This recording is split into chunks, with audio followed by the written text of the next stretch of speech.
Saya mulai dengan review materi yang kemarin. Soalnya kelihatannya saya lihat udah ada sekitar 25 orang yang udah taruh tugasnya. Jadi biar lebih kena lagi materinya, barangkali kita bisa mulai dengan review sambil nunggu yang lainnya. Oke, ini barangkali kita mulai reviewnya. Jadi review yang materi kemarin, saya kasih ada studi kasus. Dan studi kasus ini, BTW, ini mirip kayak yang materi kemarin. Materi kemarin tentang apa tuh? Yang di tugasnya itu. Jadi kan kalau di sini Fahrenheit, Kelvin sama Reaumur, ini kan kita berarti naruh input dan barangkali inputnya itu bisa dalam bentuk integer maupun float kan. Tapi kalau pada awalnya input tuh kalau misalnya dalam bentuk angka itu biasanya integer. Dan kalau misalkan kita kepengen jadi float, itu nanti kita masuk ke materi yang tipe datanya. Jadi buat ingat lagi nih, jadi kalau kemarin kan kita udah belajar tentang basicnya. Jadi kayak ada output maupun input. Kalau output kan kalau misalnya di sini kan kita bisa taruh pakai print gitu. Dan input, ini yang nanti bakal kita pakai kayak ini di sini. Lalu untuk variabelnya, ini yang bagian awalnya. Kalau misalnya di tugas ini kan berarti kita mulai dengan kasih nama yang namanya Celsius kan, atau suhu atau gimana. Terus nanti di yang Fahrenheit, Kelvin, dan Reaumur bisa kita kasih nama itu. Dan untuk yang aritmatik operator, di situ kan ada pertambahan, pengulangan, dan barangkali ada pembagian kan, atau perkalian dan yang dan lain-lainnya. Untuk tipe datanya yang seperti kita pelajari ada yang integer yang di situ itu berarti bukan koma dan kalau input pada umumnya kalau misalkan nggak dikasih depannya float dia itu otomatis integer. Kalau misalkan kita kasih float di depannya nanti baru bisa tuh kita masukkan titik-titik yang dalam bentuk desimal. Untuk string ini dalam bentuk kalimat. Jadi dia nggak bisa dipakai buat kita pertambahan, pengurangan itu juga nggak bisa. Dan kayak misal kompleks ini dia bentukannya yang imajiner dan boolean ini true atau false. Sedangkan struktur data yang seperti kita pelajari kemarin itu kita udah mulai jeda tentang list atau kumpulan data yang dia itu bisa kayak inilah basicnya lah. Biasanya kita pakai list yang basicnya. Terus di sini ada yang tuple yang itu dia tidak bisa ditambahkan atau dikurangi atau immutable dan ada yang dictionary yang di sini itu kita bisa naruh yang namanya key dan juga value-nya. Jadi yang key itu yang ada di sebelah kirinya. Jadi yang sebelah kiri itu key, ya karena itu value-nya. Jadi yang kayak misalkan contohnya di sini ini akan key nih, name, age, date, dan untuk value-nya yang di sebelah kanan dan di 20 DTM. Dan untuk yang set ini dia itu tidak bisa memiliki nilai berulangan. Jadi kalau misalkan teman-teman yang awalnya listnya itu banyak angkanya dan kepengen nilainya nggak ada yang berulang, kita kasih set. Jadi nanti bakalan angka yang berkurang, berulang, sorry, berulang. Itu nanti jadi nggak ada nanti pas waktu di outputnya. Oke, sekarang kita ke hands on.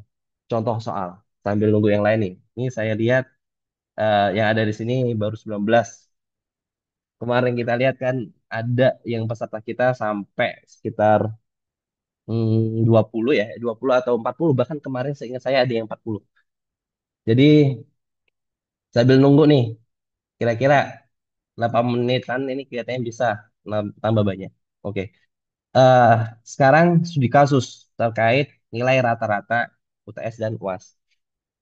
Oke, kalau misalnya kita lihat di sini nih, ini berarti kan kita perlukan pertama nilai inputnya kan, yang input UTS dan nilai UAS.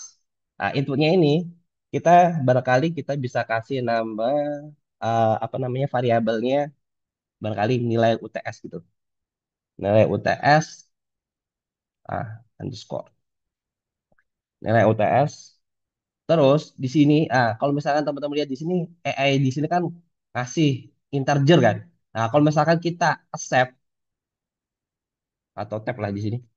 Nah, barangkali kan kayak gini muncul. Dia integer. Kalau integer kita nggak bisa naruh nilai yang namanya floating, floater, ya floating, floatnya. Floatnya ini kita tulis di sini. Jadi nanti pas waktu kita masukkan, dia itu bakalan ini bisa kita tulis yang ya kayak desimal desimal titik-titik. Misalkan di sini kita lihat aja ya sambil lihat. Jadi kalau input, nah kayak gini. Makanya di sini kita ada inputnya di dalam. Untuk yang di luar ini nanti menandakan bahwasanya inputnya itu bisa dalam bentuk eh float ya, floating, float, data float. Oke, di sini dia tulisakan masuk nilai UTS. Jadi nanti terus di sini ada spasi. Jadi nanti pas suatu udah spasi, itu baru kita bisa nulis inputannya. Oke, selanjutnya ini untuk inputannya. Lalu kita perlu yang namanya aritmatik operatornya. Namanya rata ya. Berarti kan ada yang plus sama pembagian. Oke, ini udah ada nih AI-nya ngasih tahu. Udah, nilai rata-rata. Nah, nilai rata-ratanya nih, ini nilai UTS ditambah nilai UAS. Sorry. Terus dibagi dua. Di sini nanti maksudnya ini gimana nih? Jadi plus kan tandanya ini seperti umumnya. Terus pembagian juga ini. Lalu ini langsung ada nilai pernya. Jadi eh, F nilai rata-rata adalah ini nih. Terus di sini ada yang ini. Oh ya, ini penulisannya bisa ini atau ada lagi nih outputnya. Satunya lagi mana nih? Oke, mana. Oke, bisa juga pakai pit yang kayak gini. Jadi eh, bisa menyesuaikan sih teman-teman. Misalkan kalau bisa pakai ini ya, nilai rata-rata adalah titik-titik.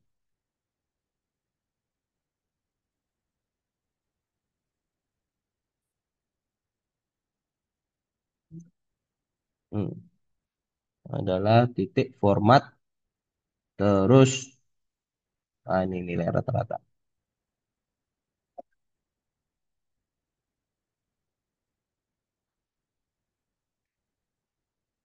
Nilai rata-rata. Oke, udah. Oh ya, ini kemarin sempat belum diajarkan ya. Jadi selain kita pencet di sini, ini ada shortcut yang lain. Kalau untuk yang di Jupyter itu, sama yang di sini, di apa namanya Google Colab, selain pencet lain di sini, kita bisa juga kontrol plus enter. Jadi bersama-sama, kontrol sama enter. Nanti bakalan keren. Oke. Nah, ini langsung keren sendiri. Jadi kontrol sama enter, dia itu bakalan keren sendiri. Ini kan muncul nih inputannya. Contohnya, ini karena data apa namanya, data float ya. Jadi kita bisa ngisi desimal. Oke, misalkan nih, hmm, kayak gini, aja. Nah, langsung tuh muncul nilai ini. Ini kenapa nih? Kok bawah nggak bisa? Nilai rata-rata.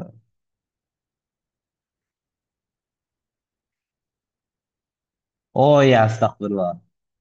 Kelupaan.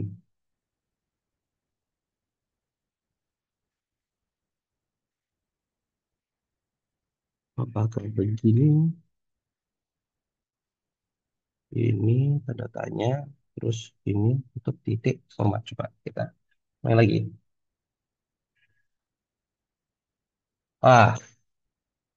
Berhasil.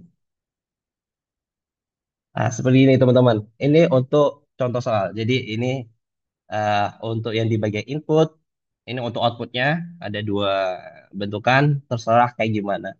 Biasanya saya pakai ini sih, karena biar enak langsung muncul, jadi nggak ada format di akhir. Terus eh terus habis itu kita udah ingat yang terkait aritmatik operatornya udah. Dan bentukan tipe data. Oh ya, ini jadi kalau untuk misalnya teman-teman masih belum ngerjain tugas, bisa taruh kapanpun ya. Jadi bisa segera ditaruh. Dan untuk caranya yang tugas satu, overall mirip kayak gini. Gitu. Oke, ini untuk pengingat ya, review terkait materi pada kemarin. Kali ini untuk yang lanjutannya nanti akan dipandu oleh salah satu teman saya yang namanya Fadil. Ya, nanti kita akan belajari tentang logical statement. Jadi gimana cara pakai if, elif, else, dan juga nanti barangkali kita akan belajar tentang fungsi dari def. Jadi pas waktu kita bisa bikin tuh fungsi tersendiri yang kita develop sendiri. Nanti kayak gimana, terus nanti akan manggil dari definisi tersebut. Dan kita nanti bakalan bisa kayak bikin interaksi gitu. Oke, di sini sudah ada Mas Fadil. Mas Fadil, gimana Mas Fadil? Udah bisa pandu nih materinya atau belum nih? Oke, baik. Terima kasih, Mas William. Suara saya terdengar jelas ya? Aman, Santosa. Langsung, Mas. Oke, siap. Baik. Sebentar, saya mau setup hands-on-nya dulu.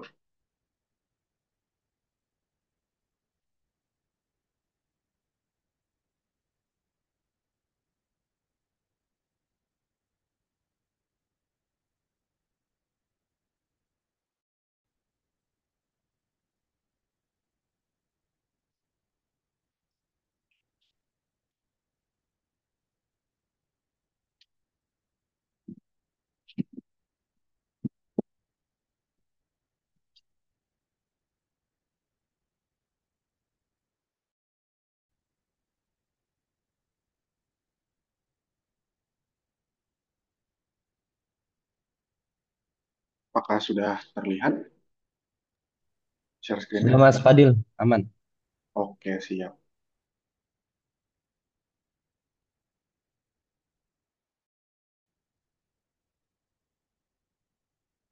Oke, pada pertemuan kali ini kita mau melanjutkan materi Python kita. Eh, Sebelumnya kita udah belajar tentang variabel ya, variabel dan operasi aritmatika yang bisa dilakukan di Python. Nah, selain variabel, salah satu building block yang paling utama dari pemrograman adalah fungsi perbandingan gitu, eh, yang bisa dilakukan dengan fungsi if. Tapi sebelum kita ke fungsi if, kita mau tahu yang namanya kalau yang kemarin operasi perbandingan ya. Eh, yang kemarin operasi aritmatika, yang sekarang yang mau kita eh, pelajari bersama-sama adalah fungsi atau operasi perbandingan. Operasi perbandingan yang kita semua udah tahu ya, operasi perbandingan yang pada umumnya lebih besar, lebih kecil, lebih besar dari sama dengan, lebih kecil dari sama dengan gitu. Nah, di Python juga gitu sama, kita bisa langsung eh, untuk mengetik aja, misalkan 3 lebih besar dari 3 lebih kecil dari 4 misalnya. Dan kalau kita run ini, maka dia akan memunculkan hasilnya.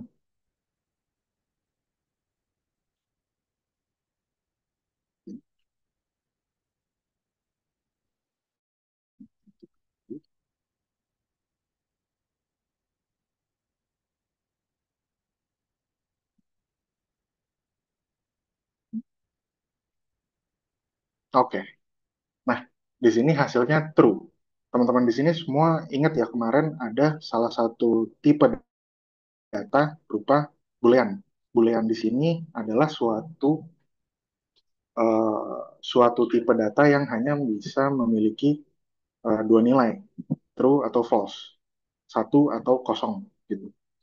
Nah, hasil dari operasi perbandingan yang dilakukan dengan Python itu adalah nilai boolean tadi, true atau false.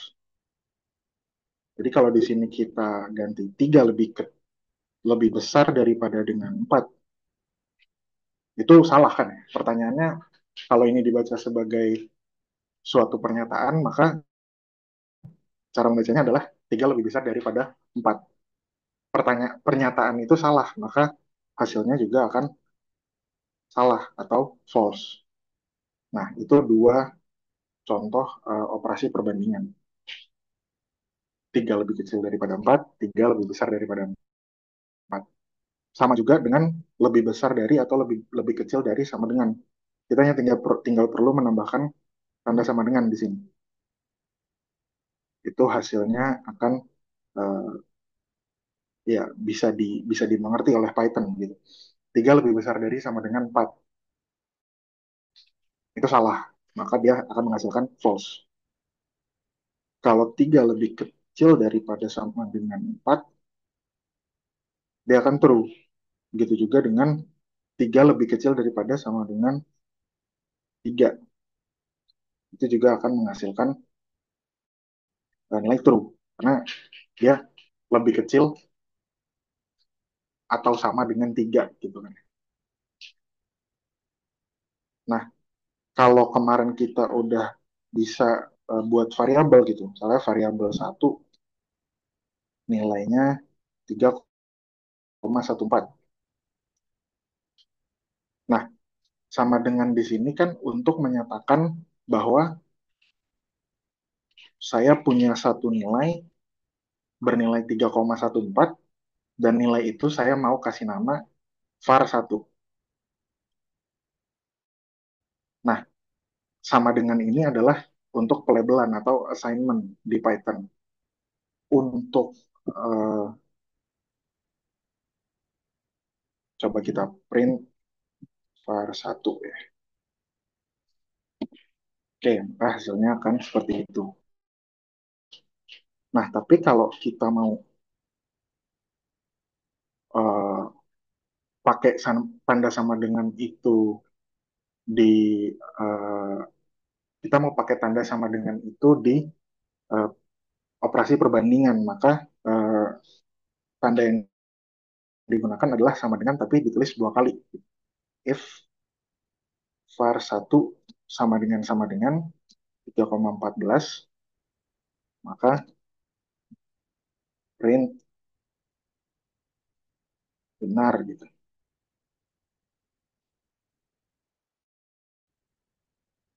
Tanda sama dengan di sini menyatakan bahwa ini mau dites gitu. var1 sama dengan 3,14. Ini kita bisa bisa kita ini juga bisa. Maka hasilnya akan true. Dia membandingkan var1 ini nilainya sama dengan 3,14 nggak sih? Kalau iya maka true hasilnya. Itu perbedaan antara sama dengan dua kali sama dengan gitu. Sama dengan untuk variabel dan sama dengan untuk operasi perbandingan. Ini juga kita bisa kasih komen ya di sini. Kalau ini untuk uh, operasi variabel untuk assignment dari suatu variabel gitu. Sampai sini ada yang mau ditanyain nggak? Silakan kalau mau ada yang di.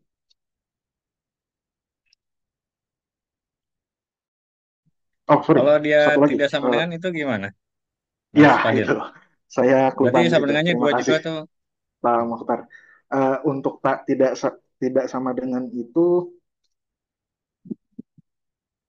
bisa kita pakai tanda seru dan sama dengan 3,14. Kalau kita print false deh. Dan perlu diperhatikan juga ini uh, yang dieksekusi hanya uh, perintah terakhir karena kita uh, cuma pernyataan terakhir doang. Kalau ini kita ganti jadi print mungkin bisa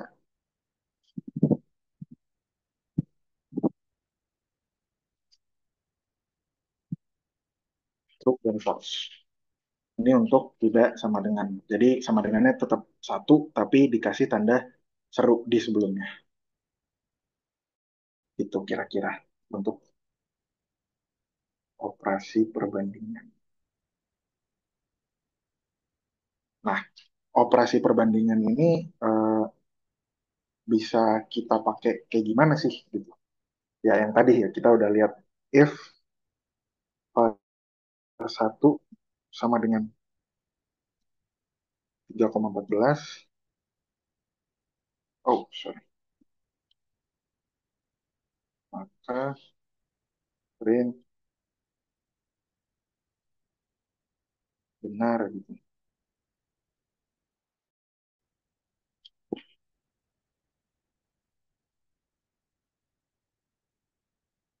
Jadi strukturnya di sini adalah if spasi pernyataan yang kita mau uji gitu, titik dua enter dan di sini ada tab. Jangan lupa. Setelah tab baru kita mau eksekusi perintah yang kita mau jalankan di dalam fungsi if tersebut gitu. Nah, untuk uh, pernyataan keduanya itu berupa elif.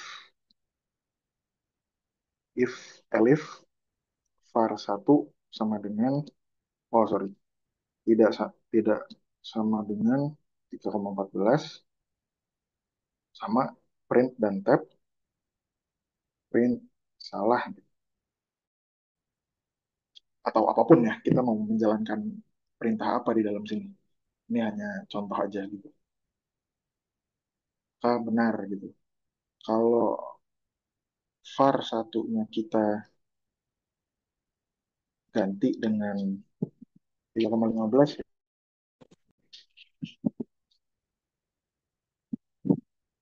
maka hasil yang dilakukan adalah perintah yang berada di dalam elif gitu. Eh, Pernyataan kedua dari fungsi ini dan ini menjadi satu kesatuan gitu.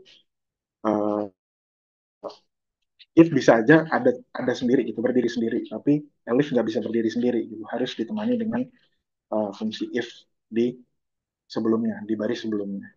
Dan untuk yang ketiga adalah else. Dan else ini kita nggak perlu ngasih pernyataan seperti di if dan elif gitu. Else langsung titik dua dan kita mau ngapain gitu. Eh, Fungsi yang kita mau jalankan di dalam blok else ini tuh apa gitu. Misalkan var satu bukan angka gitu. Terus var satu di sini kita ganti jadi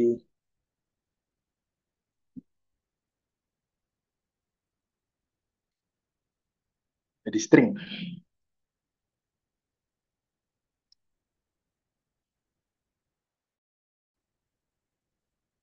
Oh,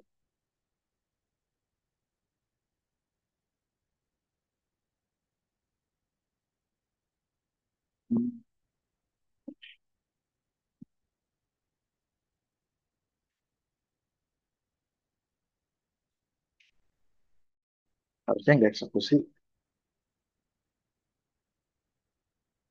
var satu.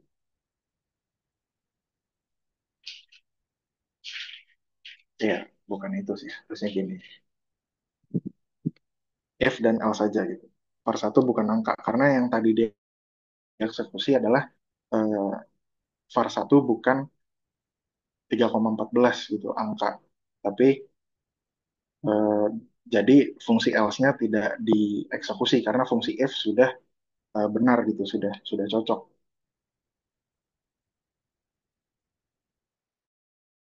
Jadi yang dieksekusi adalah yang tadi yang sebelumnya adalah fungsi elif-nya. Tapi yang di sini yang dieksekusi adalah fungsi else-nya karena eh, var satu itu bukan sama dengan 3,14 gitu angka. Ini coba kita ganti jadi 15 aja.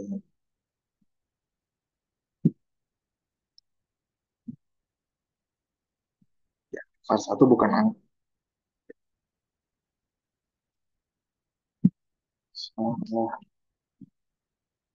Oke, sampai sini ada yang mau ditanyakan untuk if, elif, dan else?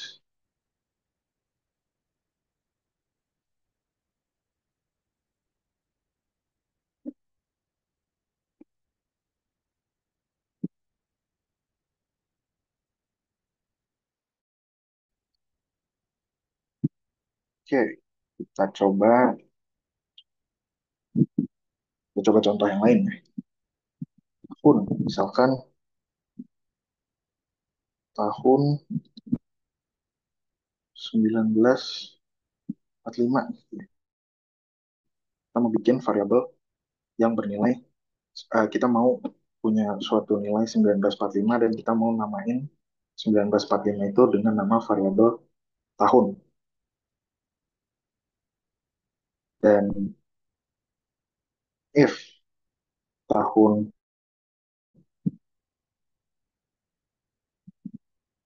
oh, oke, ya, jangan gitu. Kita langsung ke input. Kita mau pengguna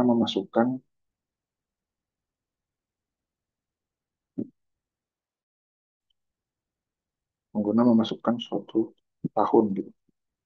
Tahun berdiri PT misalnya. Tahun berdiri perguruan tinggi. If tahun itu lebih dari 1945,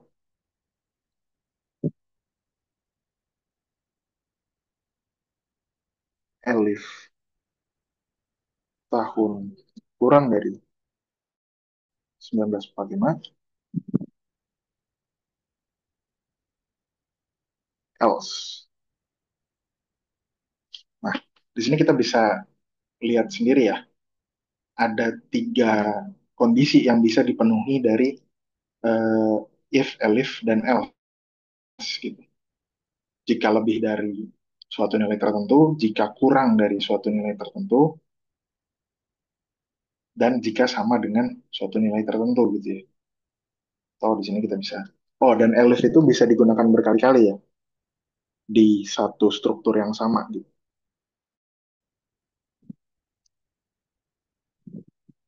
Gitu.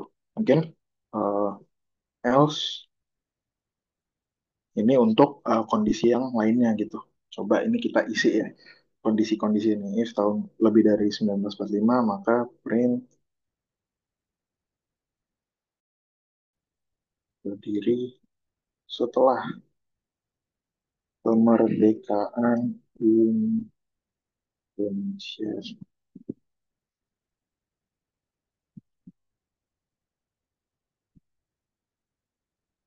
Sini kita juga bisa taruh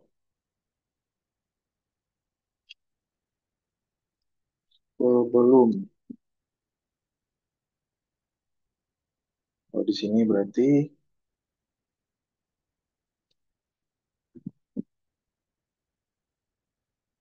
berdiri saat kemerdekaan Indonesia. Jangan lupa dikasih tab else. Print input salah gitu. Misal. Karena pengguna nggak masukin angka.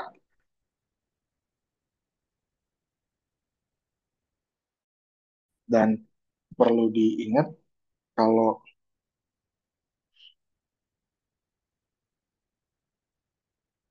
uh, input yang dimasukkan dari pengguna itu dengan fungsi input ini itu adalah tipe datanya menjadi string.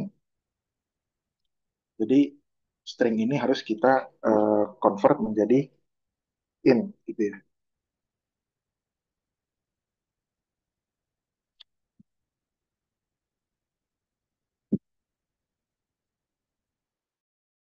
Running tahun berdiri perguruan tinggi 1945, berdiri saat kemerdekaan Indonesia. Jadi eh, alurnya adalah saat pengguna memasukkan angka itu dimasukkan dulu ke fungsi if yang pertama. Dia ngecek kalau lebih dari 1945, dia lebih dari 1945 nggak? Nggak. Salah, berarti dia lanjut ke fungsi yang setelahnya, fungsi elif yang kedua ini. Dia tahun itu kurang dari 1945 nggak? Nggak juga. Maka salah pernyataan ini. Dia lanjut ke pernyataan berikutnya, elif yang kedua. Tahun itu sama dengan 1945 nggak? Kalau iya, ya udah dia mulai nge-eksekusi eh, perintah yang ada di dalam fungsi elif ini gitu. Dan struktur if elif else-nya berhenti sampai di situ gitu. Dia nggak ngelanjutin ke else karena pernyataan yang ini sudah benar gitu.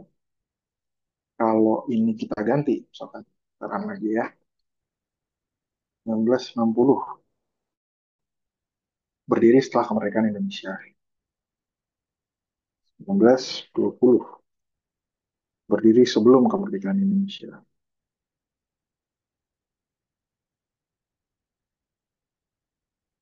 Kita coba kasih huruf ya.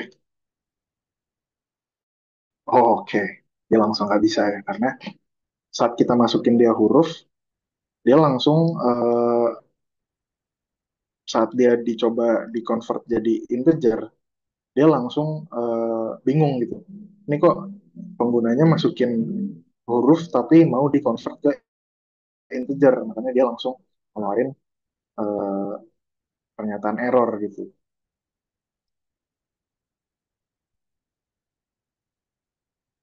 Bisa juga berarti kita ini ya,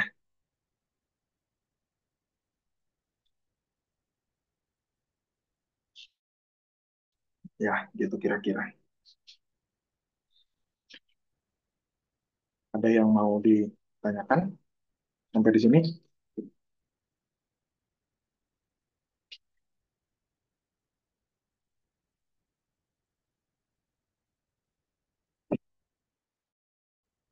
Silakan kalau ada yang mau ditanyakan.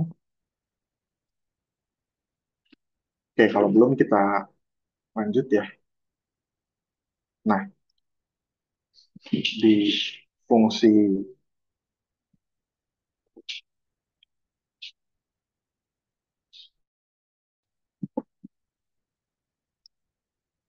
di fungsi if ini juga ada yang namanya nested nested logical operators.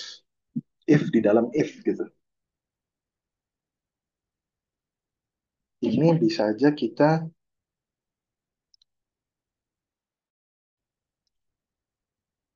ini semua kita masukkan di eh,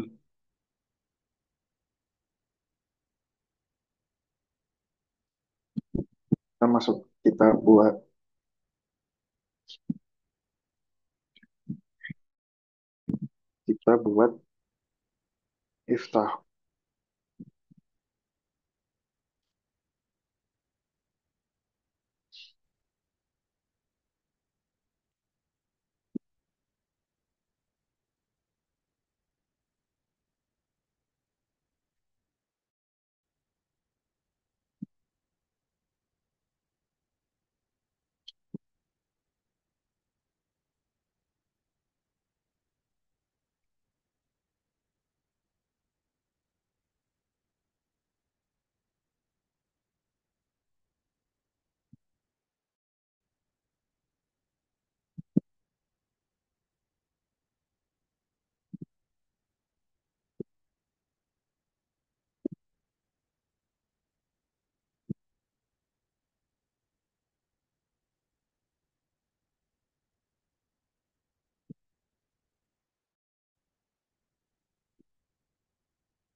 Ini kita tambahin di sini bulan,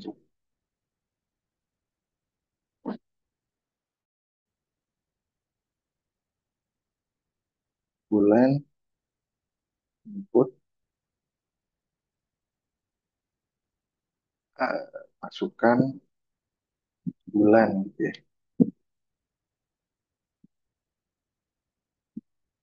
1 sampai 12 gitu. Kita kasih keterangan seperti itu.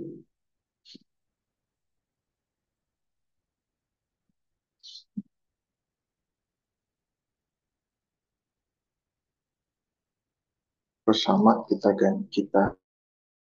convert jadi integer.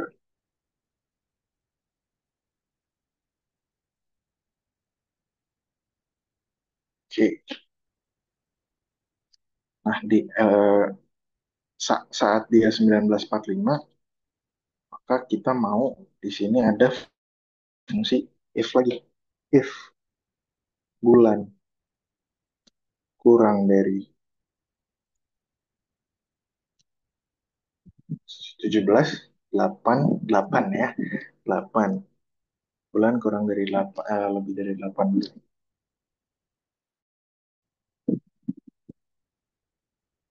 8. Maka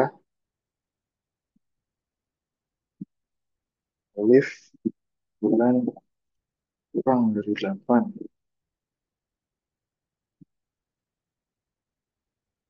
If bulan sama dengan 8.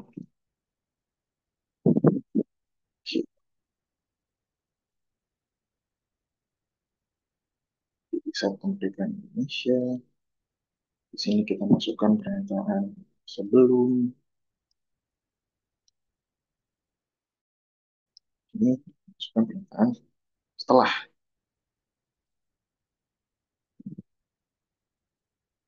Tahun berdiri 1945.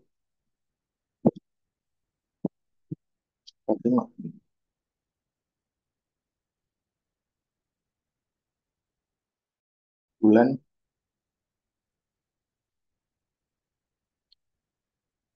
8. Oke. Nah, di sini ini bisa kita hapus nih sebenarnya.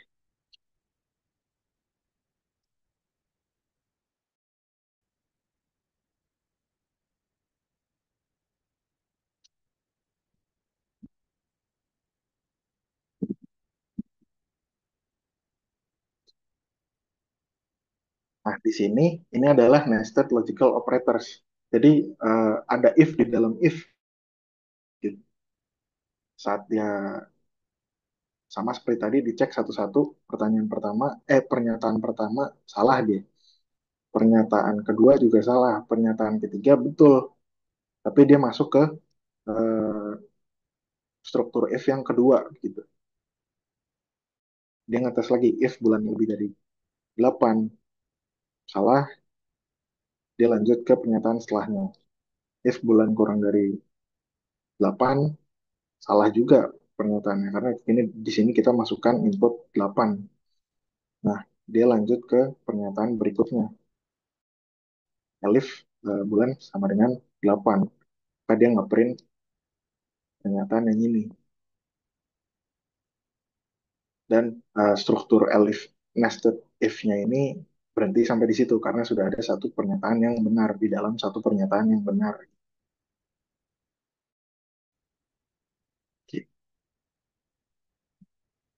Kira-kira gitu nested if.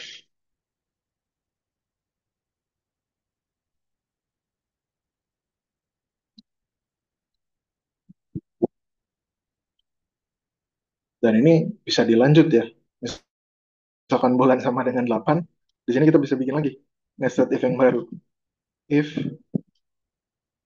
hari misalnya, hari sama dengan hari lebih dari 17, hari kurang dari 17, dan hari sama dengan 17 gitu ya.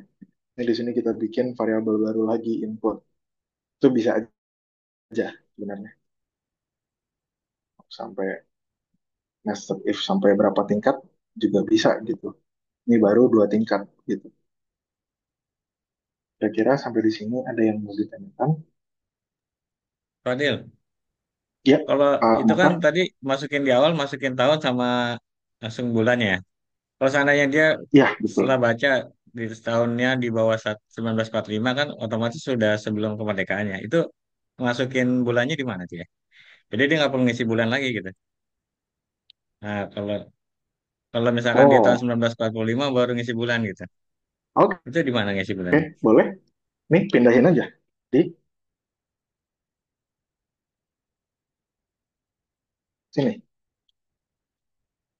Oh, pindah situ ya. Iya, sama juga dengan Gitu. yang hari gitu. Sama, tinggal dipindahin di dalamnya. Jadi lebih efisien sebenarnya kodenya ya. Kalau kita run ini, kalau kurang dari 1945, dia langsung mencetak eh, perintahnya gitu, apa fungsi print. Kalau dia 9445 baru dia nanyain bulan gitu. Oh iya, Jadi betul. satu Iya, menit betul gitu. ya, tinggal dirubah struktur kodenya aja. Mungkin ya itu lebih efisien ya, betul Pak Muhtar. Terima kasih atas pertanyaannya. Ada lagi yang ingin ditanyakan mengenai fungsi perbandingan, boolean ini, terus true dan false, if, nested if.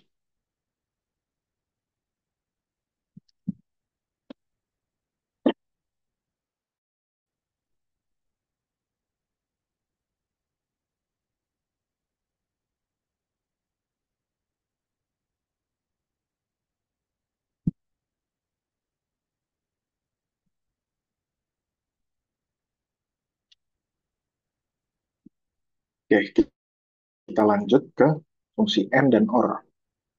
And dan or itu kalau diterjemahkan menjadi bahasa Indonesia dan atau ya. Nah, sama halnya dengan bahasa begitu, dengan pernyataan ini, karena pada dasarnya Python itu merupakan bahasa ya, bahasa pemrograman. Bisa kita dekati dengan pendekatan seperti itu. And dan or. And dan or ini adalah suatu fungsi di Python yang membandingkan eh, dua variabel gitu.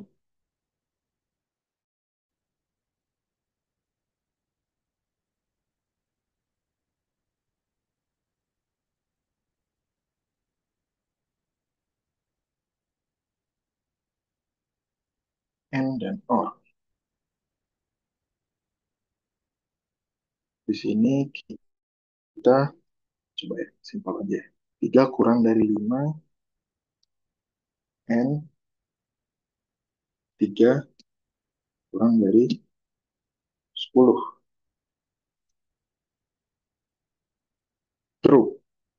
Nah, fungsi and di sini adalah eh, ya sama, kita baca aja sebagai suatu kalimat.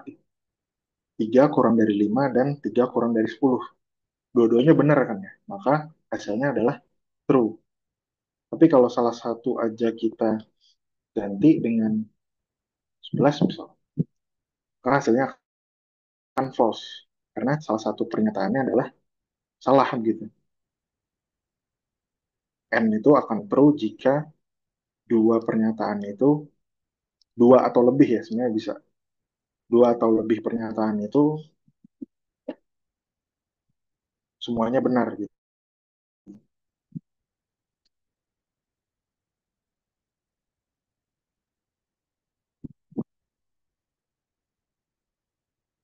Nah, ada satu yang salah di sini.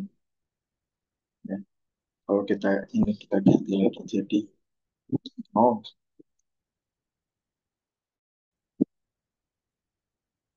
oh, 9-nya juga salah.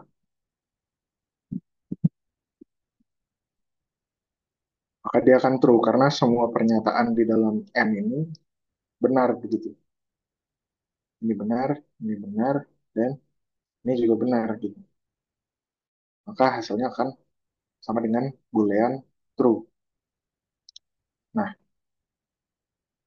kalau ini kita ganti dengan or, maka hanya salah satu yang perlu betul untuk pernyataannya menjadi true begitu.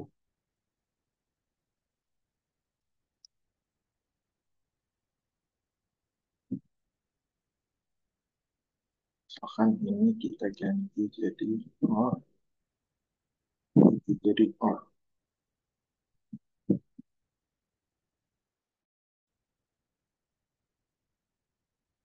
Walaupun ada satu pernyataan yang salah, 5 kurang dari 7 kan salah ya. Tapi yang salah satunya benar gitu. Coba kita ganti jadi 11. Tetap true karena ada satu pernyataan yang benar gitu. 3 kurang dari 5. 3 adalah lebih kecil dari 5. Itu sudah benar gitu pernyataan. Maka atau di sini atau tiga adalah lebih kecil daripada lima, atau 11 adalah lebih kecil daripada 10, atau 5 adalah lebih kecil daripada 7. Ada satu pernyataan yang benar dan hasilnya adalah true karena pakai fungsi or di sini. Itu untuk and dan or. Oke.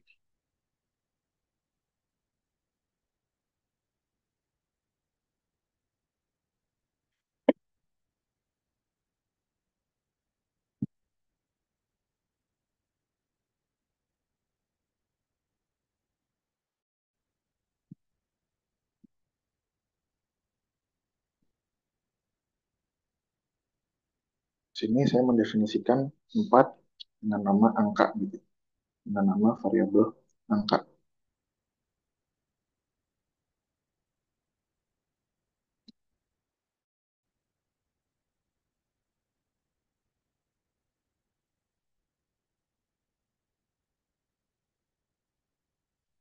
Kalau di sini angka kurang dari 4, kurang dari 10. Kita mau print mulai 3.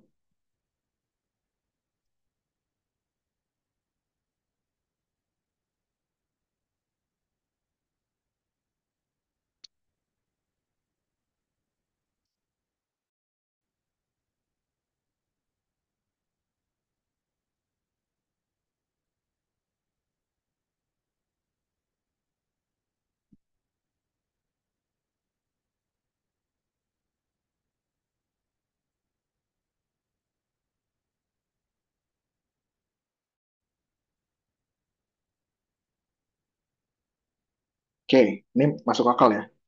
Variabelnya kita definisikan nilainya 3 dan jika variabel tersebut kurang dari 3,51, maka kita mencetak suatu string berupa suatu string yang berisi kata-kata lulus.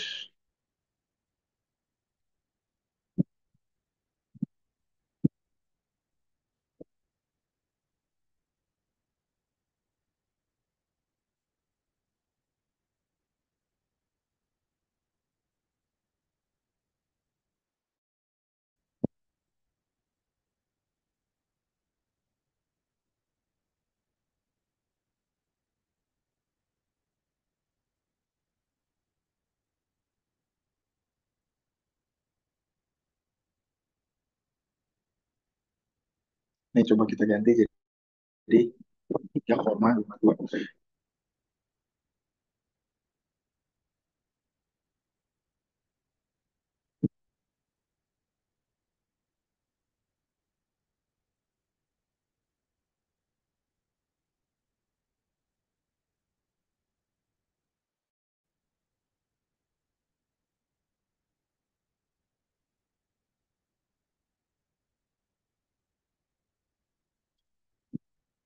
Eh,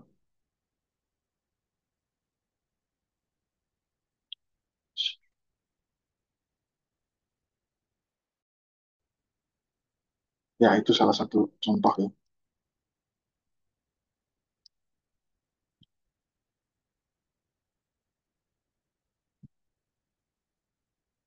Ada yang mau ditanyakan sampai sini sebelum kita lanjut ke fungsi berikutnya?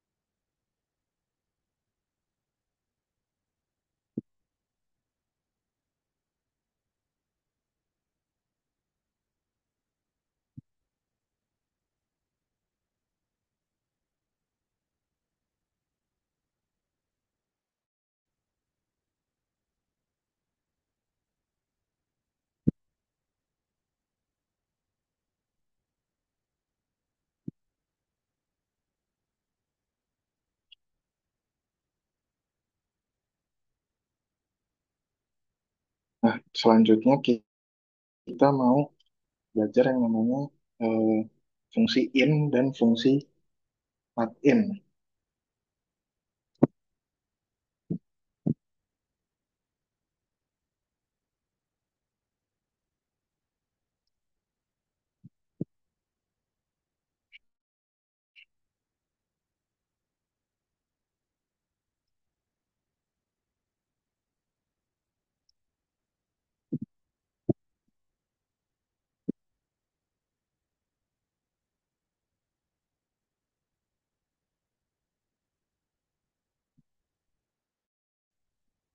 Oke, nah di sini kita punya suatu list yang berisi string gitu ya. Berisi kumpulan-kumpulan string. Di sini ada Wahid, ada Bayu, di sini ada Wildan, kita pinjam namanya Mas Wildan ya. Nah, list itu mau kita kasih nama absensi. Nah, kalau Wildan ini ada di absensi, kita mengeksekusi fungsi print hadir. Dan jika Wildan tidak ada di absensi, maka kita mengeksekusi fungsi print absen. Kalau ini kita hilangkan gitu, hilangkan, maka dia akan ngeprint absen karena Wildan tidak ada di list absensi. Jadi cara baca in dan not in itu seperti itu. In itu ada di, kalau not in itu tidak ada di. Mungkin kita bisa kasih komen ya. Variabel X tidak ada di variabel Y. Kalau ini X ada di, berada di.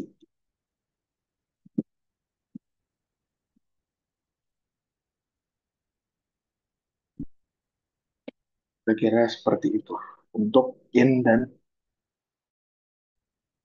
not in. Sampai sini ada yang mau ditanyakan?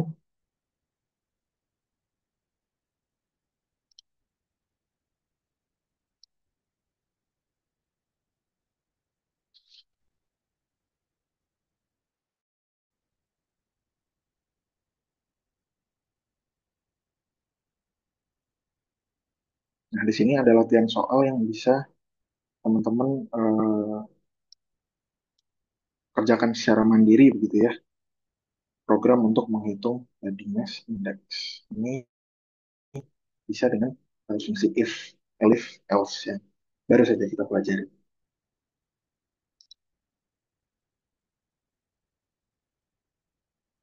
Berikutnya kita akan masuk ke untuk logical statement sampai situ ya. If, elif, else, nested if, and or, in, not in. Untuk fungsi berikutnya yang mau kita uh, pelajari adalah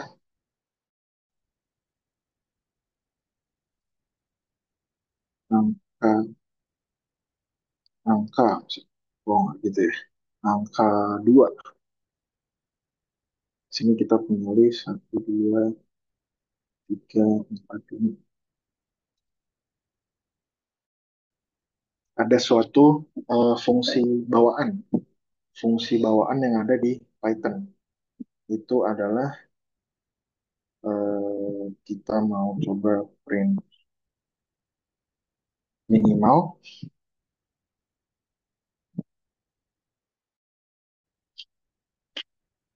Nah, fungsi minimal ini mengambil suatu variabel, di sini contohnya list, dan dia me- me- membaca isi terkecil di list tersebut gitu. Isi isi yang paling kecil. Sini adalah satu. Pada kasus ini satu. Dan kalau ada min pasti ada max ya. K 2. Max-nya 5. Dia nge-print angka 5. Dan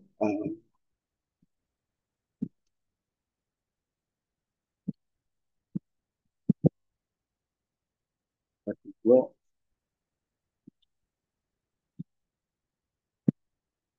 oh,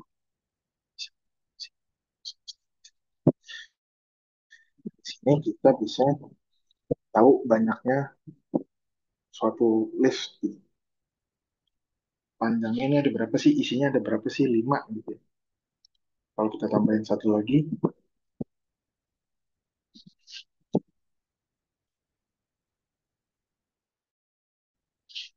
ya minimalnya angka satu, nih, maksimalnya adalah angka 8,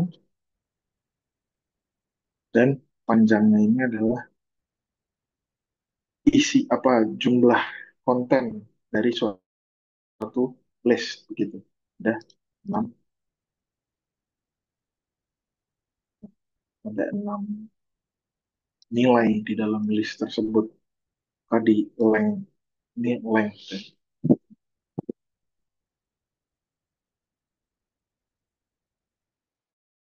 Length itu singkatan dari length. Itu untuk fungsi bawaan yang ada di Python. Nah, di sini kita mau pakai fungsi bawaan tapi berada di dalam library yang lain. Ini salah satu term atau suatu istilah yang bisa kita temui di Python secara sering gitu. Library ini biasanya kita bentuknya seperti ini. Import dan nama library-nya. Di sini kita punya library math, kita punya library random misalkan, kita punya library apa, statistik misalkan. Kita coba pakai uh, fungsi math aja dulu. Dan ini ada banyak gitu. Import TensorFlow misalkan.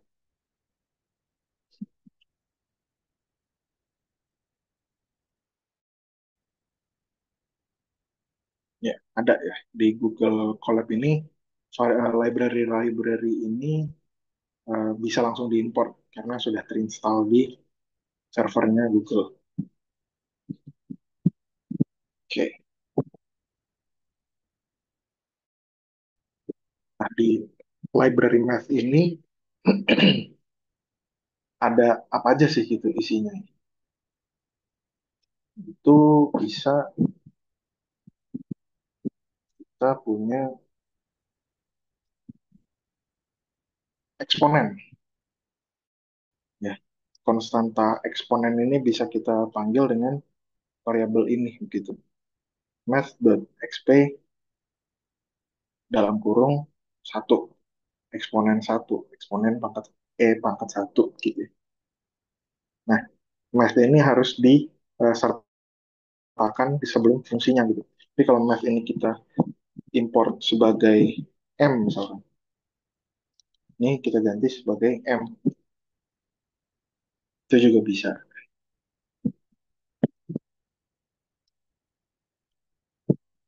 Hanya namanya aja yang diganti. Ini kita ganti sebagai matematika juga bisa. Tapi lebih panjang karena Baredan dan jangan gitu. Bisa juga seperti ini. Tapi ya, nama library yang bakunya math gitu. Jadi kita pakai itu aja. Nah, di sini ada eksponen, ada pi, pi ya, 3,14 Itu bisa kita gunakan dengan library math. Eh, untuk pangkat bisa ya. Kemarin udah dijelaskan dengan bintang 2 seperti ini. Nah, untuk akar kita bisa pakai square root. Square root dari 4. Oh, square root dari 4 juga. Square root dari 4. Itu bisa kita gunakan dengan library math. Apalagi yang bisa kita gunakan dengan math itu adalah fungsi trigonometri. Sin 10. Dan ini dalam radian ya. Jadi kalau kita mau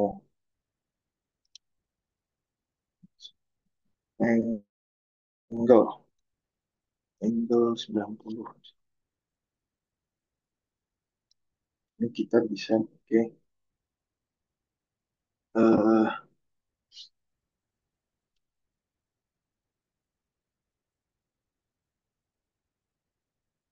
90 ini kita kasih terangan ini dalam derajat. Dan untuk dalam radiannya kita bisa ubah itu dengan angle kali dibagi dibagi 180 dan dikali pi untuk mengubah jadi radian.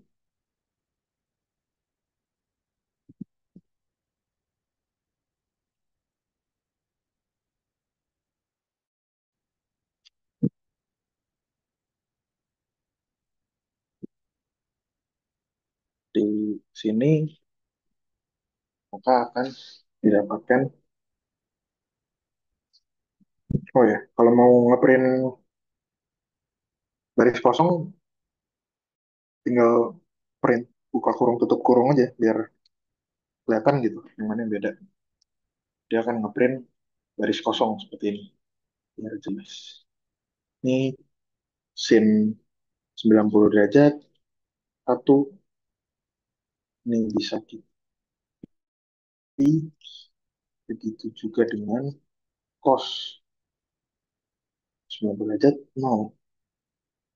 Tapi di sini si Python ini ada floating point exception.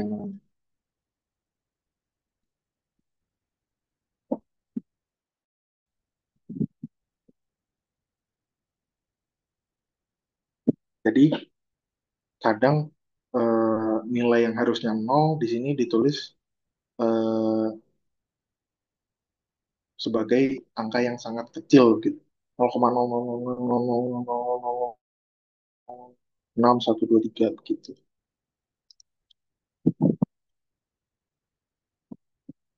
Kan gue bisa 90 harusnya nggak bisa ya. Oke.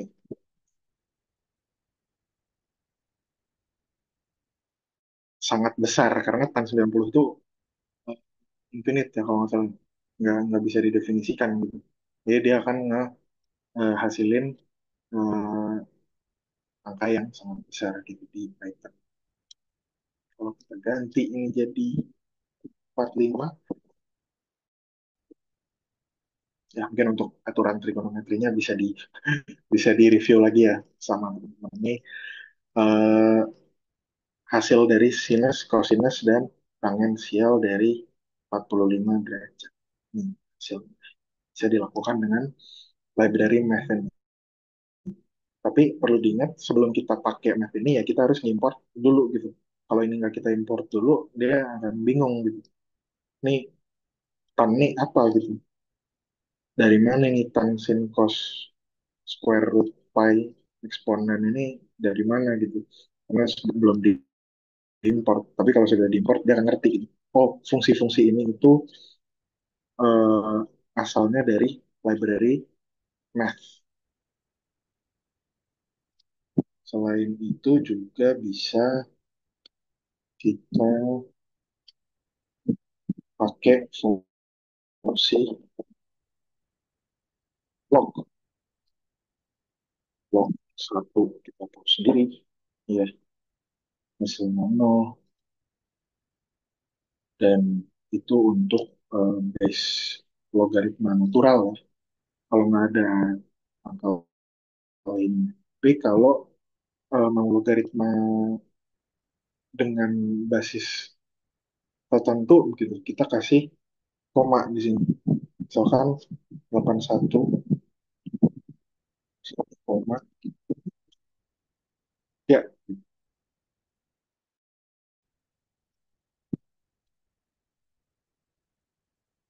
ya, dapatlah 4 logaritma base tertentu dari suatu angka.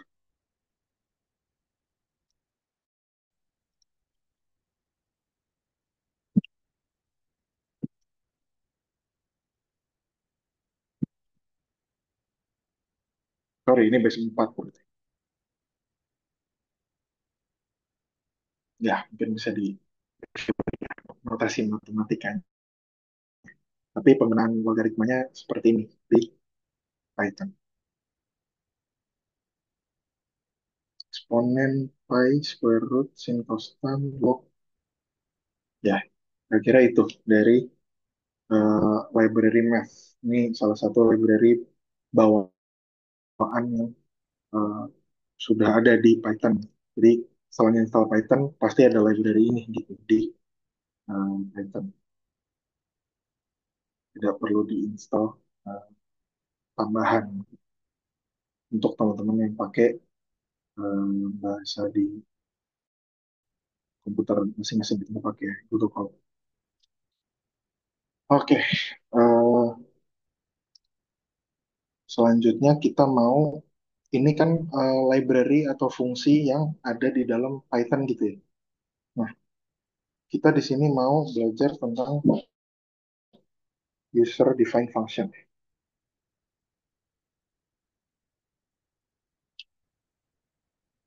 Nah, user defined function ini bisa kita pakai namanya fungsi def.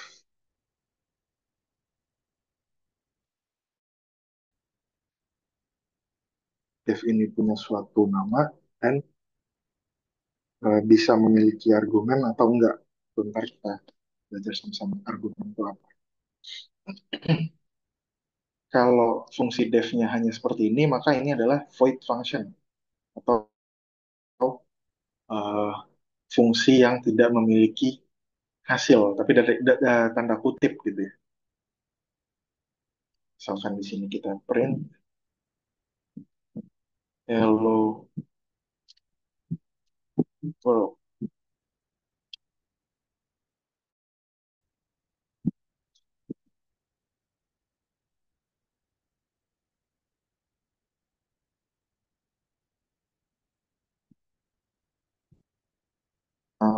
Learning Python.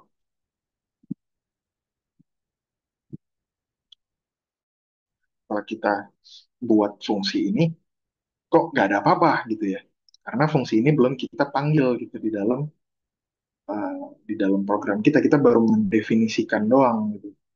Def fungsi hello, tapi kita belum memanggil, gitu. belum belum belum mengeksekusi di dalam program kita. Panggilnya ya kita tinggal buat seperti ini. Dia akan menjalankan apapun yang ada di dalam fungsi def hello ini gitu. Di kasus ini ya def hello ini mencetak beberapa string gitu. Ini yang dinamakan void function. Tapi hello ini yang nggak bisa di apa ya, bisa di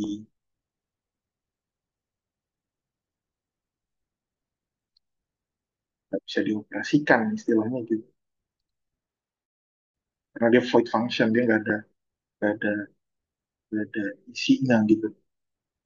Nah, ngeprint ngeprint aja gitu. Atau melakukan suatu hal aja gitu. tidak ada apa ya, ya void function lah. Nah, untuk yang ada isinya atau fruitful function itu kita bisa eh, buat di sini ya.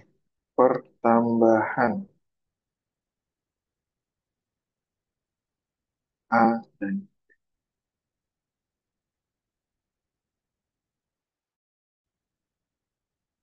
di sini kita mau operasi. Operasi itu sama dengan A ditambah B. Dan di sini kita return operasi.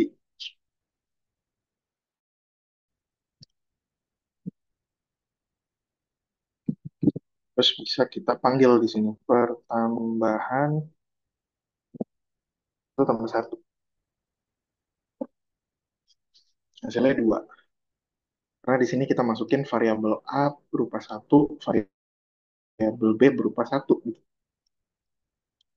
A dan B masuk ke dalam fungsi def-nya dan eh, A dan B ini dijumlahkan ternyata. Jumlahkan di dalam fungsi def ini dan diberi nama operasi. Terus dikembalikan gitu, di return variabel operasi ini di dalam fungsi def pertambahan 1,1. Ini maksudnya adalah eh, pas kita memanggil fungsi pertambahan dengan variabel ini, maka hasilnya akan variabel ini gitu. Itu maksudnya fruitful function. Jadi ada hasilnya gitu loh. Dan uniknya fruitful function ini selalu ada return ya. Kalau di sini nggak perlu ada return ya. Kan kalau untuk fruitful function ini selalu ada returnnya dan bisa dioperasikan lagi gitu. Mau ditambah satu lagi juga bisa tiga gitu. Gitu. Bisa dioperasikan lagi gitu. Itu perbedaan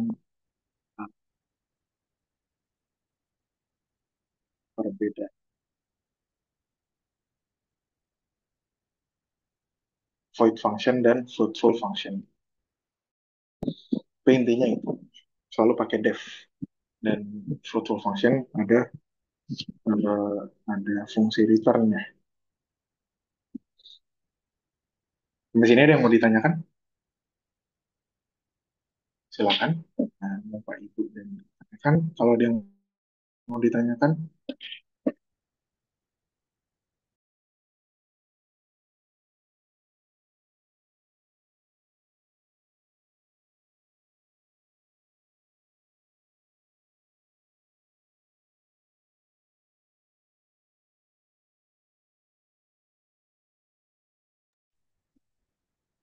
oke kita lanjut.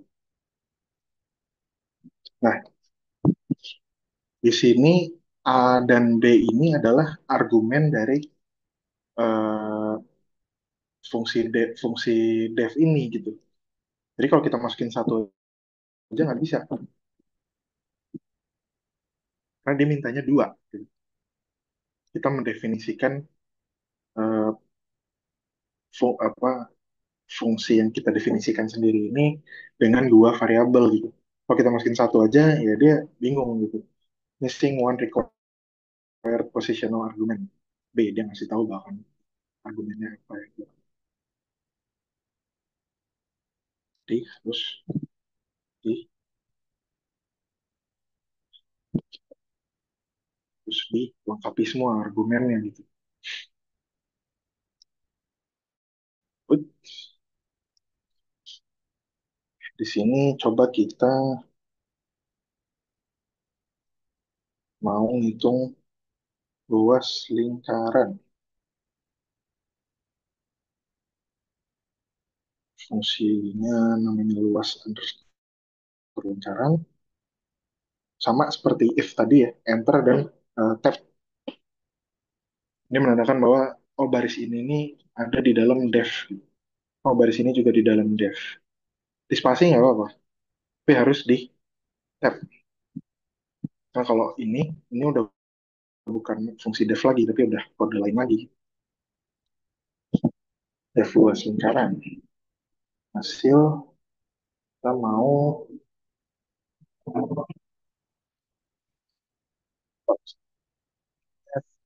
y p kali r kuadrat per hasil. Kita panggil luas lingkaran jari-jarinya 2.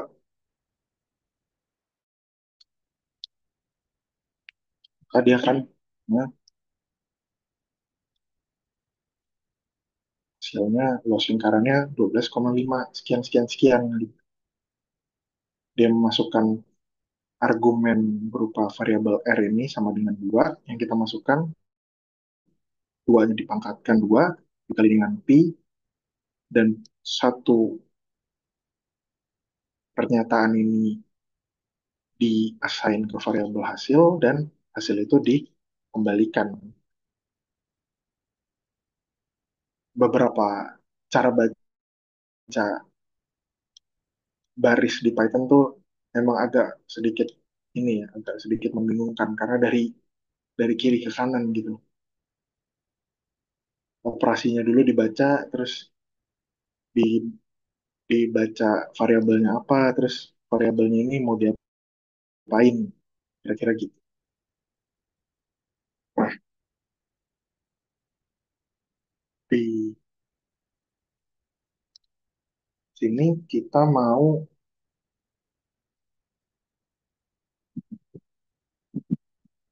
konversi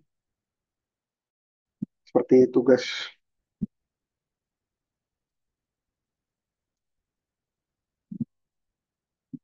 tugas satu ya, variabelnya var misalkan. Eh, sorry, ini cm in sama dengan, oh nggak bisa ya, inch. Inch sama dengan cm dikali 2,54.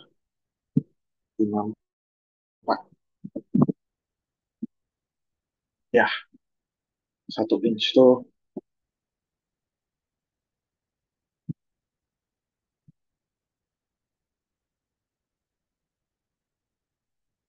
1 inch tuh 2,54 sentimeter ya.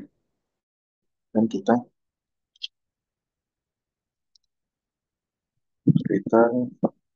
inch.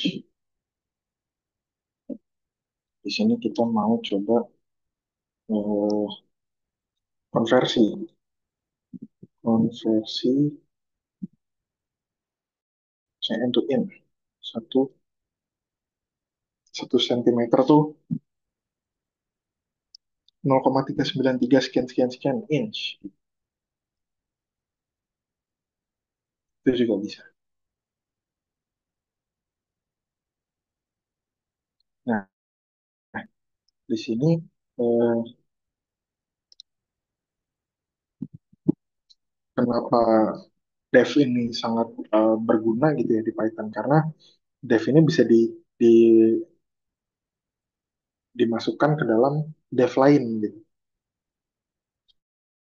Ini luas lingkaran kita coba modif sedikit ya. Luas lingkaran sentimeter gitu ya. Pokoknya yang masuk ke fungsi luas lingkaran sentimeter ini adalah dalam satuan sentimeter gitu.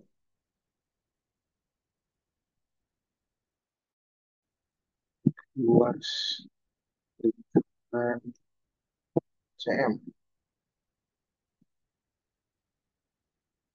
1 kuadrat kali pi 3,14. Jadi luas lingkaran ini ya 3,14 sentimeter kuadrat gitu ya.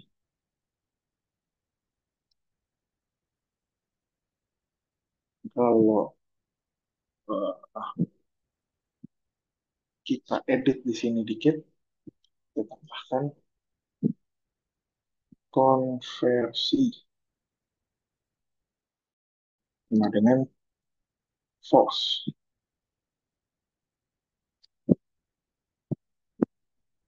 Oke. If konversi sama dengan true,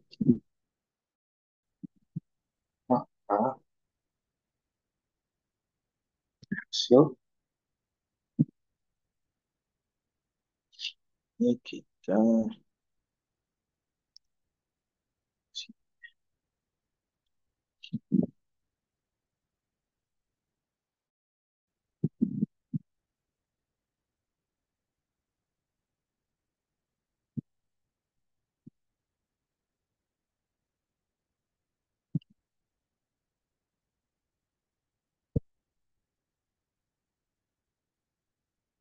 Oke, kalau konversi itu sama dengan false, maka ya kita mengeksekusi pernyataan pernyataan yang ini ya. Tapi kalau konversinya kita buat true, nanti hasilnya adalah R konversi. R konversi sama dengan konversi cm to inch dari R.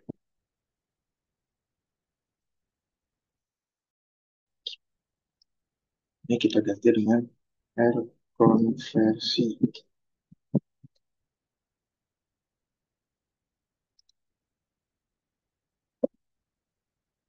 Oke, ini bedanya dengan yang ini adalah tadi kita coba masukin satu argumen aja ya di sini ya. Tapi nggak bisa karena dia mintanya dua argumen. Kalau di sini ini adalah namanya optional argumen. Karena di sini kita kasih nilai default berupa false. Suatu variabel itu, suatu variabel konversi kita kasih nilai default berupa false. Jadi kalau kita nggak masukin apapun di sini, maka programnya akan tetap jalan dengan default value false. Bisa aja kita tulis gini. Tapi karena default value-nya udah false, ya tetap aja gitu. Tapi kalau ini kita ganti jadi true, maka dia akan otomatis eh, mengeksekusi apapun yang ada di elif yang pernyataan kondisional yang kedua ini. Karena yang ini udah salah gitu ya. Konversi sama dengan false. Padahal di sini true kita panggil gitu. Yang diperhatikan yang ini karena yang ini adalah default value-nya. Gitu. Karena default karena kita masukkan true, maka dia akan mengeksekusi perintah yang ini gitu. Konversi sama dengan fungsi yang ini gitu, yang tadi udah kita buat. Dia akan mengonversi itu inci dan tetap dia ngasih dia menghitung luas lingkarannya PR kuadrat ya, tapi dengan R konversi bukan R yang biasa. Variabelnya sama-sama hasil dan hasilnya nanti di return gitu ya, dari fungsi def ini luas lingkaran dalam image.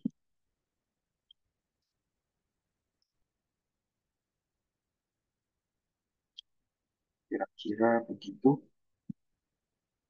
Mungkin ya sama dengan yang sebelumnya, mungkin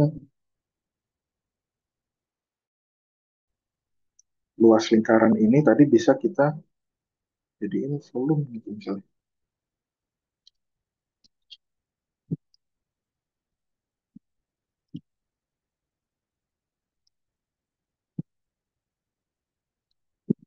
Jadi tingginya misalnya satu juga gitu, atau ya dua lah berbeda.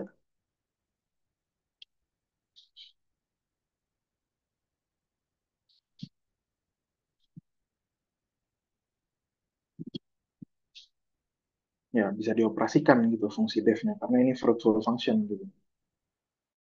Ini kita tadi udah hitung luas lingkaran 1 inci karena dikonversi,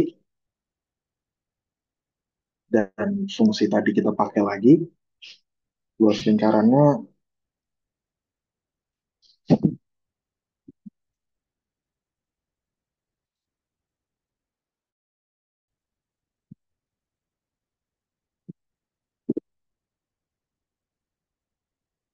luas lingkarannya bisa kita operasikan lagi gitu. Ini luas lingkaran yang tadi 0,48 inci kuadrat. Gitu. Kita kali tingginya misalkan 2 inci, maka volumenya 0,973 inci pangkat 3 gitu. Inci kubik gitu misalnya. Itu bisa kita lakukan seperti itu. Ini untuk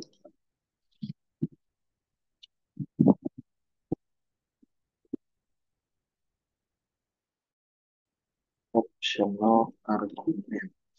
Oke, itu untuk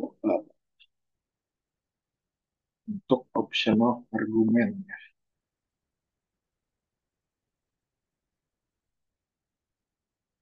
Oke, mungkin kita kasih contoh. Kita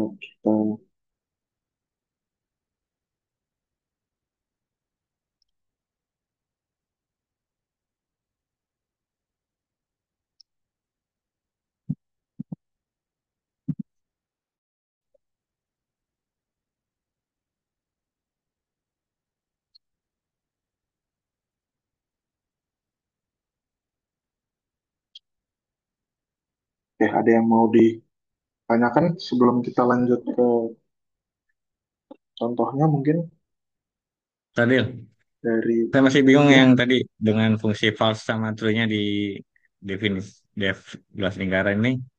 Apakah memang harus ada fungsi opsional ini ya untuk bisa menggunakan if, elif ya? Sehingga kalau seandainya langsung aja, ini kan yang kan def konversinya ada, otomatis kan harusnya pasti benar atau bisa salah yang def konversi.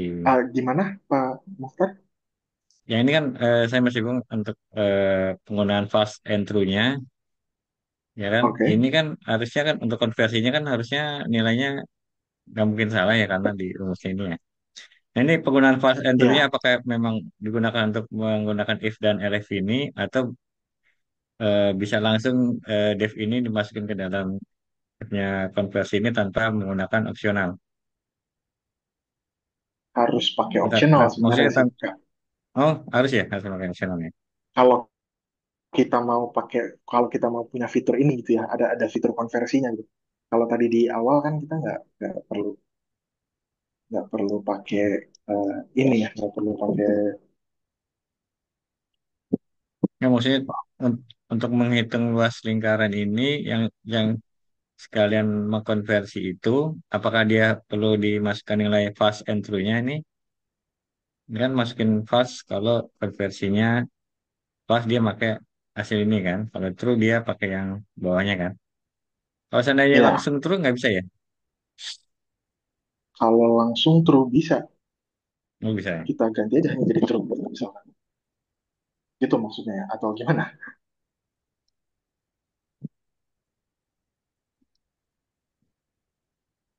Oh gitu ya betul betul. Heeh. Kalau kita mau ini ya, ini fungsinya agak misleading, berarti kita kita ganti Oh aja jadi misleading ya. inch gitu. Kayak luas lingkaran berarti Hmm. langsung dikonversi jadi inci gitu. Eh, tapi kalau mau dikonversi jadi sentimeter bisa kita ya tambahin berarti Oh gitu false. ya. Siap. Mungkin satu lagi yang perlu diperhatikan gitu. Kalau opsinya hanya false dan true, bisa kita hapus nih sebenarnya elif konversi sama dengan true, bisa kita hapus.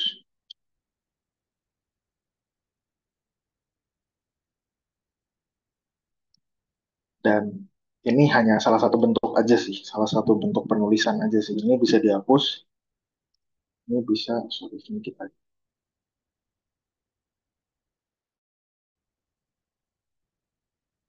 Oke, ini bisa kita hapus. Jadi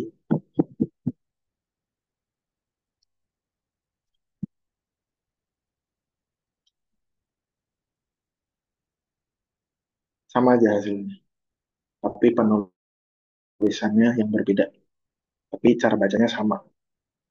Jika konversi tidak benar gitu, benarnya ini memang nggak ditulis di sini. Kalau kalau bentuknya seperti ini. Nah di sini sama juga. Jika konversi benar gitu, jika konversi tidak benar gitu cara bacanya. Tapi ya sama aja dengan yang tadi gitu. Jika konversi salah gitu atau tidak benar, ini juga bisa kita ganti dengan tidak sama dengan gitu ya. Ini juga bisa, hanya perbedaan penulisan aja. Yang kita tahu gitu, strukturnya seperti ini, oh penggunaannya seperti ini gitu. True, false, true, false, kira-kira gitu. Ada lagi yang mau ditanyakan? Silakan.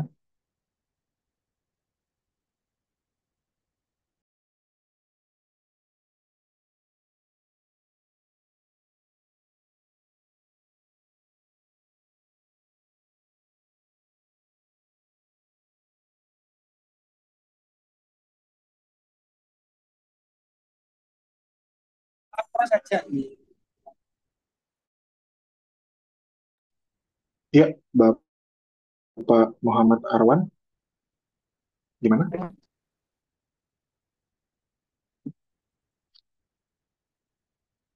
Mohon maaf, suaranya kurang terdengar.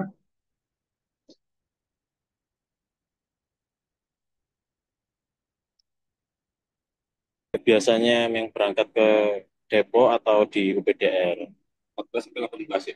Seminggu. Oke, sorry. Itu mas ada Mungkin singkong. Masuk malam tuh aku nggak mas. bisa di mute mungkin ya, Pak Muhammad Arwan. Sorry Oke, Mas Fadil, mau tanya dong. ya silakan. Ya, kalau di collab ini kan saya ngikutin tapi berhasil ya. Tapi pas saya coba di apa PS Code itu Ah, nggak keluar. Kenapa ya eh, hasilnya? mungkin dialog terakhirnya apa ya kalau boleh tahu? Eh, saya saya ngikutin sih, ngikutin yang ada di layar. Oke, yang nggak bisa di bagian mana ya? Eh, yang tadi sih yang terakhir konversi itu bisa di collab itu bisa. Saya ikutin kalau misalkan dicoba di collab itu bisa. Tapi pas saya copy Mhm. semuanya, terus paste di Visual Code, Visual Studio Code, itu dia nggak keluar Ah, hasilnya. oh, kenapa ya? Apa harus ada yang diinstal lagi mungkin ya di Visual Studio Code-nya ya? Yang dev konversi CM to in ini nggak bisa di Visual Nah, Studio Code. betul. Di situ nggak bisa. Padahal sama. Tapi kalau saya copy terus paste di Collab, itu bisa keluar hasilnya.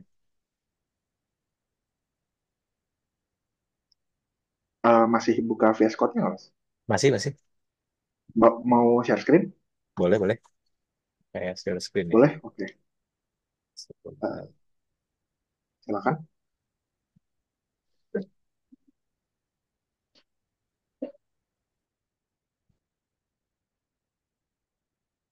Nah, ini sih udah sama ya. Kan saya coba.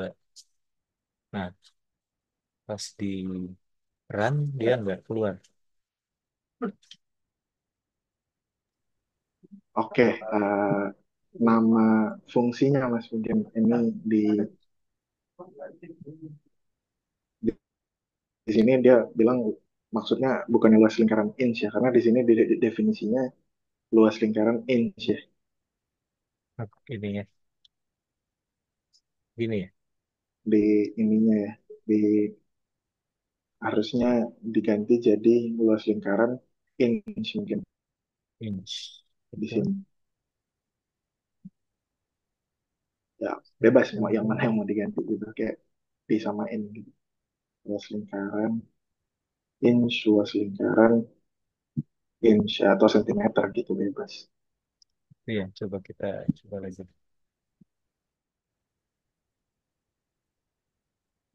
Import map, harus import map dulu kali.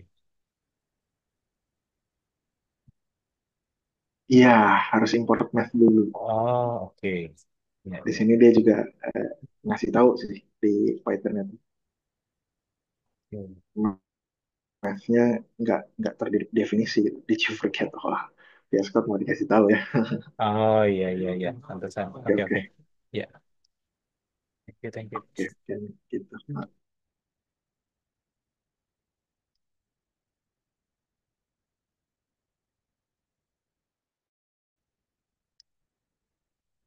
ada lagi yang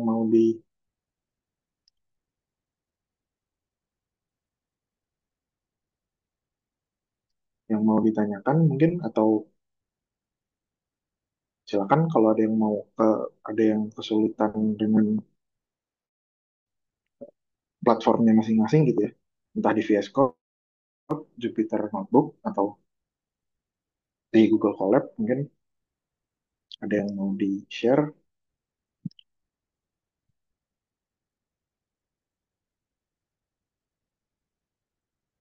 sebelum kita masuk ke tugas.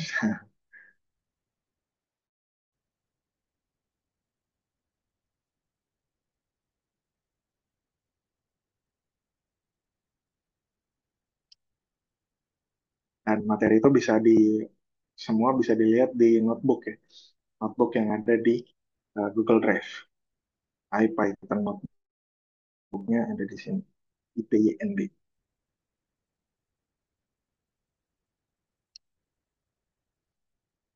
Oke, baik kita lanjut ke tugas 2. Tugas dari minggu kedua ini kita akan membuat suatu kalkulator perhitungan sederhana. Yang seperti saya udah coba tunjukkan tadi, bisa bisa seperti ini gitu, atau bisa dengan cara lain bebas. Nah, tapi hasilnya harus seperti ini gitu. Nah, diharapkan menggunakan fungsi-fungsi yang kita sama-sama udah pelajarin ya. Dengan def, dengan if, dengan elif, else, operasi perbandingan, operasi aritmatika gitu ya. Kalkulator sederhananya ini hanya eh, melakukan operasi perhitungan sederhana dari dua bilangan. Tambah kurang kali bagi. Tambah kurang kali bagi. Nah, dan user diminta untuk menginputkan angka-angka yang ingin dioperasikan dan kemudian berikan cara perhitungan dan hasil perhitungannya. Ya, tugasnya diberi nama tugas 2 underscore nama, di save dalam format IPython notebook, IPYNB ya, sama seperti uh, materi yang ada di layar ini, formatnya seperti ini, dan dikumpulkan di folder pengumpulan tugas 2 ya, ada di folder pengumpulan tugas di link Google Drive. Nah, kira-kira seperti apa sih kelihatannya kalau kalau kita udah punya kode codingannya dan kita mau uh, running.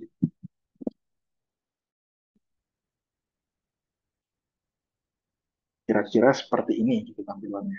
Nggak harus sama persis, tapi eh, yang penting tujuan dari program ini tercapai gitu. Operasi sederhana dua bilangan tambah kurang kali bagi. Di sini kita masukkan nomor operasi, misalkan kita mau tambah mungkin satu. Angka pertamanya Sorry kita mau Mas tambahin Fadil, berapa? Oke, itu silakan Mas itu William. nanti tampilannya ini ya, share yang nggak seluruhan ya. Jadi ini BTW tampilannya masih yang di Oke, di Google. Sorry, sorry. Oke, sorry. Coba dulu ya. Gimana caranya?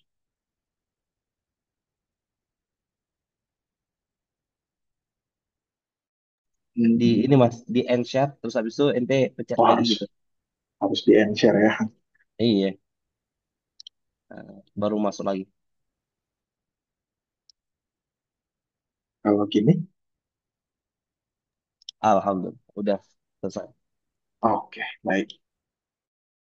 Sorry, saya ulang dari awal ya. Misalkan kita sudah punya codingannya dan kita mau running. Tugasnya tuh kayak apa sih ya? Kayak gini. Tapi ya nggak perlu sama persis gitu. Yang penting tujuannya tercapai. Operasi dua bilangan tambah kurang kali bagi. Nah, di sini kita pertama-tama diminta masukin dulu gitu. Kita mau operasi apa sih? Tambah, kurang, kali, atau bagi. Kan kita mau kurang. Gitu. Satu dikurang 143. Oh, bukan, sorry. Satu dulu, angka pertama, satu gitu ya. Angka kedua, 143. Nah, dia akan menampilkan operasi perhitungannya. Satu dikurang 143 sama dengan hasilnya berapa? Ini 142. Kira-kira gitu tampilannya. Coba kita ambil lagi, misalkan kali angka pertama 3, angka kedua 0,01. Dia juga menampilkan hasilnya. 3 dikali bintang, PPS bintang atau X ya untuk tampilannya. 0,01 sama dengan hasilnya berapa? 0,03. Coba kita bagi 4 bagi 9. Hasilnya seperti ini. 4, 4,0 dibagi 9,0 sama dengan hasilnya berapa? Dan di sini juga kalau kita masukin selain angka ini, gimana kira-kira? Pilihan tidak sesuai, silakan pilih. Hanya pada operasi, kode operasi yang disediakan itu juga bisa kalau mau diterapkan gitu fiturnya. Satu lagi mungkin masukkan nomor operasi, kita mau bagi, mau melakukan operasi pembagian, angka pertamanya kita mau 3 misalkan. Angka keduanya kita masukkan 0. 3 dibagi 0 kan nggak bisa ya harusnya. Tidak terdefinisi ya. Nah, di situ juga bisa kita keluarkan pesan errornya, pesan jalatnya, error pembagian dengan 0 tidak terdefinisi. Itu juga bisa diterapkan. Ya, kira-kira seperti itu mungkin untuk tampilan tugasnya. Silakan dengan materi yang sudah sama-sama kita pelajari eh, bisa dilakukan program sederhana. Silakan dikerjakan dan dikumpulkan minggu depan. Ada yang mau ditanyakan tentang tugasnya?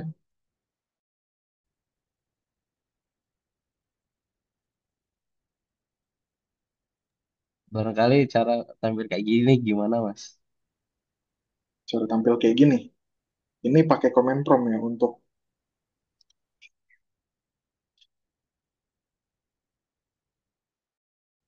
screen. Screen. Ini bisa kita akses di CMD ya, comment prompt. Kita search saja CMD, kita pilih comment prompt gitu. Nah, di sini kita bisa running Python gitu, nama file .py gitu. Karena ekstensi file dari file apa kode Python itu .py ya, yang eh, yang basic gitu. Tapi untuk dokumentasi dan segala macam bisa digunakan IPython notebook itu karena bisa kita notasi, kita bisa tulis paragraf gitu. Izin, itu kalau di command prompt itu harus di directory yang ada filenya atau bebas, misalkan di C doang gitu, atau dia harus di directory-nya ini Eh, save-annya. untuk memanggil program Python ini bisa di mana aja sebenarnya, tapi untuk menjalankan suatu file tertentu, misalkan nama file .py gitu. Nah, nama file .py ini harus ada di dalam direktori yang ini gitu. Ah, oke, oke. Jadi harus masuk ke Misalkan, direktorinya dulu ya, baru diketik itu. ya betul, misalkan di sini direktorinya ada di tempat lain gitu, misalkan di dokumen gitu. Ini bisa copy aja gitu. Dan CD, dan di sini kita langsung ganti ke sini gitu. Misalkan file Python-nya ada di sini. CD itu change directory.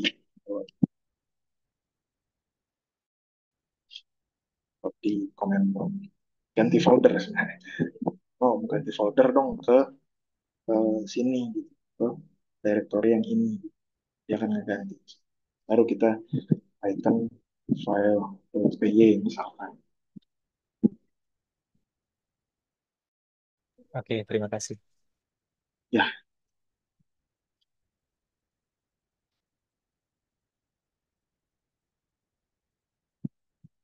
dan untuk running interaktif Python mungkin bisa dilakukan dengan cara seperti ini. Atau Python 3 biasanya. Python 3 Python atau Python 3 dicek aja saya kan. Nah, kalau kita udah running interaktif kayak gini, bisa dikerjakan di sini gitu. Interaktif dia jadi langsung langsung aja gitu.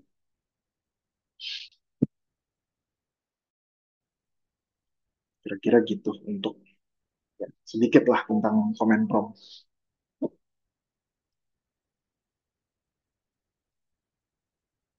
Oke, mungkin kalau ada yang nggak ditanyakan, nggak ada yang ditanyakan lagi, bisa ditutup, Mas William. Oke, terima kasih Mas Fadil atas penjelasannya. Oke, sebelum kita tutup, barangkali bisa kita foto bersama. Jadi sebagai ini ya, absensi. Mas Fadil bisa di end share. Oke, oh ya, untuk namanya dimohon nama panjangnya namanya sendiri, jangan namanya aneh-aneh. Jadi biar enak kita nanti apa sih namanya absensi. Oke, ini kita tunggu 1 menit lagi. Jadi di 11:01 langsung saya izin untuk screenshot.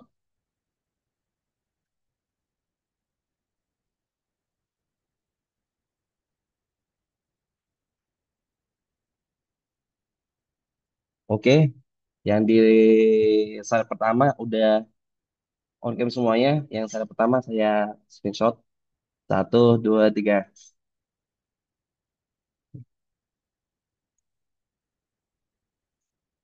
Oke, sekarang untuk yang slide yang kedua.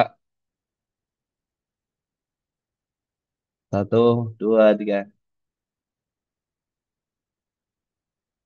Oke, terima kasih rekan-rekan yang udah hadir di pekan ini. Jangan lupa untuk dikerjakan tugasnya. Selamat malam.